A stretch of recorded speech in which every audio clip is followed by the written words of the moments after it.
Hello watchers, watch out के episode 10 में आपका स्वागत है।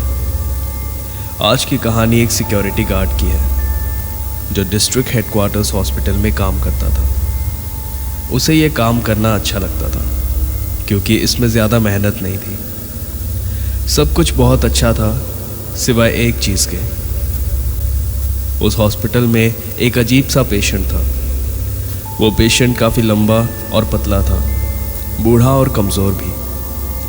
उसकी बड़ी बड़ी आंखें थी और उसका मुंह हमेशा खुला रहता था।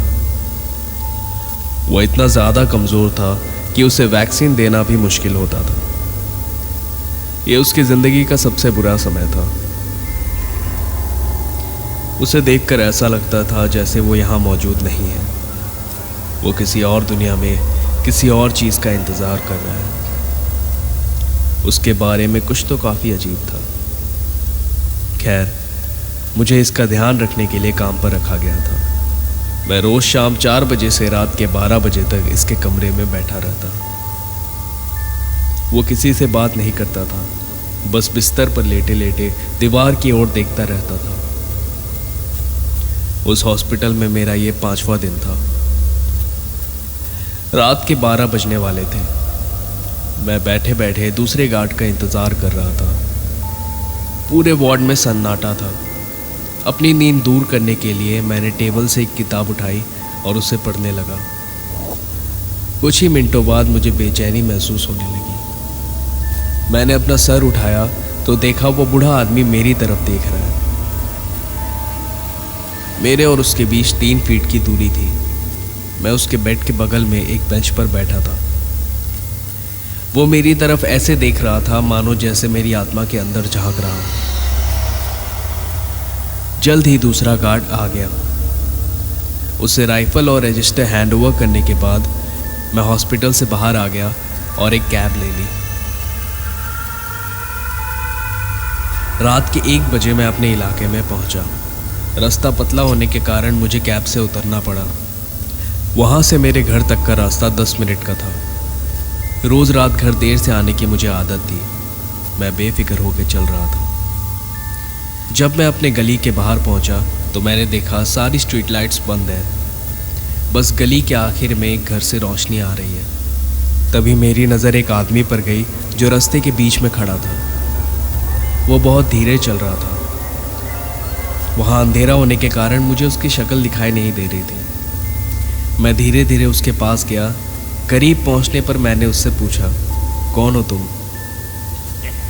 उसने मुड़कर मेरी तरफ देखा। ये वही बूढ़ा आदमी था। वो धीरे धीरे मेरी ओर आने लगा। मैं दौड़कर अपने घर पहुंचा और दरवाज़ा खटखटाने लगा। पीछे मुड़कर देखा तो वो बूढ़ा आदमी धीरे धीरे मेरी ओर आ रहा था। इस बार उसके चेहरे पर एक अजीब सी मुस्कान थी। तभी मेरे पिताजी ने दरवाज़ा खोला। अंदर जाने के पहले मैंने पीछे मुड़कर देखा। वहाँ कोई नहीं था। मैं अपने कमरे में चला गया, अपने कपड़े बदले और सोफे पर बैठ गया। कुछ वक्त पहले जो भी मेरे साथ हुआ, मैं उन चीज़ों के बारे में सोचने लगा। कौन था वो?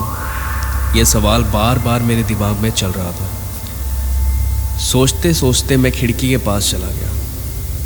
अगले ही पल मैंने देखा कोई मेरी खिड़की के बाहर स्ट्रीट लाइट के नीचे खड़ा है। यह वही आदमी था। वो धीमी आवाज़ में कुछ बड़बड़ा रहा था। इस वक्त मैं काफ़ी डर चुका था। मैंने अपनी आंखें बंद की और ध्यान से उसकी बातें सुनने लगा। अचानक आवाज़ आनी बंद हो गई। तभी मेरे दिमाग में एक ख्याल आया, क्यों ना मैं हॉस्पिटल में अपने कलीग से बात करूं। मैंने अपना फ़ोन उठाया तो देखा मेरे कलीग ने मुझे 1.5 घंटे पहले मैसेज किया था। मैसेज में लिखा हुआ था, कल तुम हॉस्पिटल मत आना। तुम्हारे निकलने के कुछ देर बाद ही उस बूढ़े आदमी की मौत हो गई। मैं भी घर जा रहा हूं। हम दोनों कल सुबह थाने में जाकर रिपोर्ट करेंगे। मैं चाहे कितनी भी कोशिश कर लूं, उस बूढ़े आदमी की शक्ल भुला नहीं सकता। इन सब चीज़ों पर मैं पहले विश्वास नहीं करता था, पर आज की घटना के बाद मुझे विश्वास होने लगा। वॉचर्स, अगर आपको मेरी ये स्टोरी अच्छी लगी तो इस वीडियो को लाइक करें और अपने दोस्तों के साथ शेयर करें। मैं ऐसी एक नई कहानी लेकर आपके पास जल्द लौटूंगा। तब तक के लिए be safe. Her her Mahadev.